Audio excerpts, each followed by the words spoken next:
இஸ்லாத்தை சிறுமைப்படுத்திய குற்றச்சாட்டை விஜயன் சவரிமுத்து ஒப்புக்கொண்டு மன்னிப்பு கோரியுள்ளார்.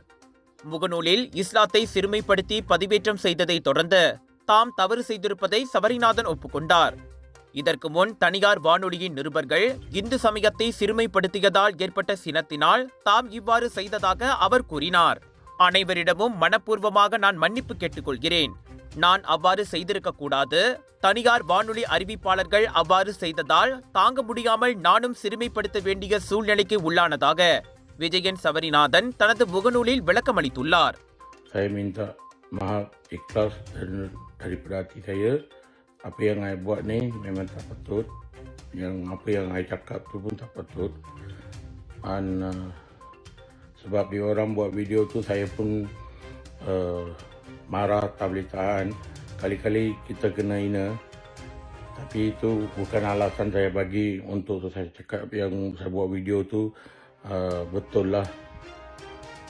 Semua Melayu Malaysia, saya minta maaf ikhlas. வெளிநாட்டை சேர்ந்த விஜயன் 3 நிமிடம் செய்திருந்த அந்த காணொளி குறித்து புகிட் அமான் விசாரணையை மேற்கொண்டதாக இதற்கு முன் போலீஸ் படை தலைவர் தான்ஸ்ரீ ரசருடேன் உசேன் கூறியிருந்தார். குற்றவியல் சட்டத்தின் பிரிவு 298 கீழ் இந்த வழக்கு விசாரிக்கப்படுகிறது.